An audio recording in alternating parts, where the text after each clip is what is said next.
कृषि और उसका जो संपर्कीय क्षेत्र है, इसमें भी सरकार ने बेहतरीन कदम उठाए हैं। आज आप देख सकते हैं उत्तर प्रदेश सभी मामलों में एक अच्छी दिशा में आगे बढ़ा है।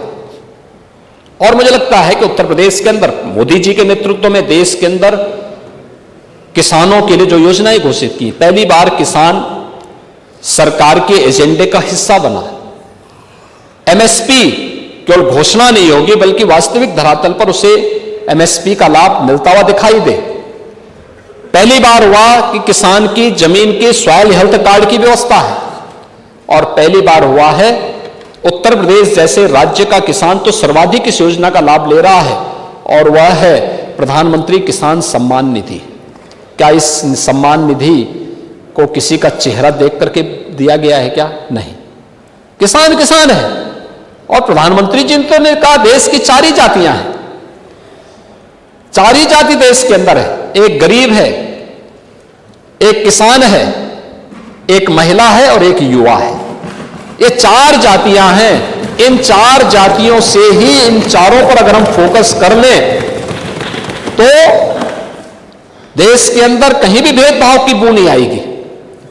और मुझे लगता है कि इसी को फोकस करते हुए केंद्र सरकार ने भी और राज्य सरकार ने अपने बजट को प्रस्तुत किया है।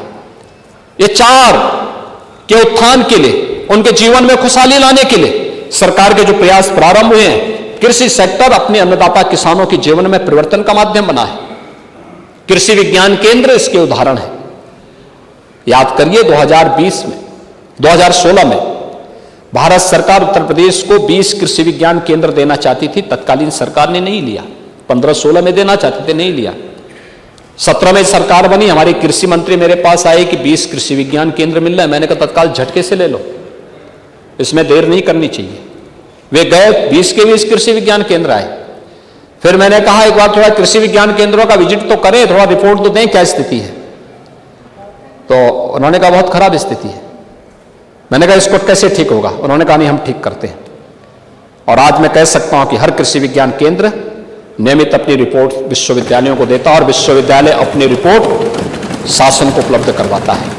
वहां ट्रेनिंग हो रही है, किसानों की ट्रेनिंग हो रही है, डेमोन्स्ट्रेशन हो रहे हैं, कैसे बेहतरीन बीज और बीज उनको उपलब्ध हो सकते हैं, कैसे अच्छी क्वालिटी कैसे हो सकती है, कैसे समय पर हम कौन सी किस्म कहां पे बोए, इसके बारे में भी दी जा रही है। और वहां पे अच्छी लेबोरेटरी के माध्यम से हम लोग किसानों के उत्पाद की जांच भी कर पा रहे हैं, और सर्टिफिकेशन की कार्रवाई को भी आगे बढ़ाने में सफलता प्राप्त हो रही है। एक अच्छी दिशा में आगे बढ़ा है। हम लोगों ने प्रदेश के अंदर 7 वर्षों में दलहन उत्पादन में 36% और तिलहन उत्पादन में 127% की वृद्धि उत्तर प्रदेश के अंदर हुई है। फसल के विविधीकरण की दिशा में आगे बढ़े हैं। एग्रोटेक पॉलिसी के माध्यम से हम लोगों ने दलहन और तिलहन के साथ साथ श्री अन्न फसलों को भी प्रदेश के अंदर बढ़ावा दिया है। जो हम पहले मोटा अनाज बोलते थे और गांव में कोई गरीब उस अनाज को खाता था, लोग हंसते थे, आज दुनिया उसके पीछे भाग रही है। कह रहे साहब अगर जीवित रहना है तो इसको खाओ। ये श्री अन्न के रूप में प्रधानमंत्री जी ने उसके महत्व को समझाया है। और आज आप देखते होंगे किसी भी बड़े होटल में या समारोह में आप चले जाइए, एक डिश आपको श्री अन्न की जरूर वहां पर मिलेगी। 75 जनपदों में डिजिटल क्रॉप सर्वे के माध्यम से फसल उत्पादन के आकलन करने वाला उत्तर प्रदेश पहला राज्य है देश के अंदर। हम लोगों ने प्रदेश के अंदर 9,43,000 किसानों को जोड़ते हुए 3,406 एफपीओस का गठन भी प्रदेश के अंदर हुआ है। और इसमें एफपीओस के माध्यम से 529 farm machinery bank, 472 warehouse यानी कोल्ड स्टोरेज व 100 सीड प्रोसेसिंग यूनिट का संचालन कर रहे हैं। और अगर आप देखेंगे कि जो हम लोगों ने यूनिट स्थापित की है यहां पर, इस यूनिट के माध्यम से जो वार्षिक टर्नओवर है उसका वो 629 करोड़ रुपए है। जो 100 यूनिट यहां पे हमने सीड प्रोसेसिंग की स्थापित की है।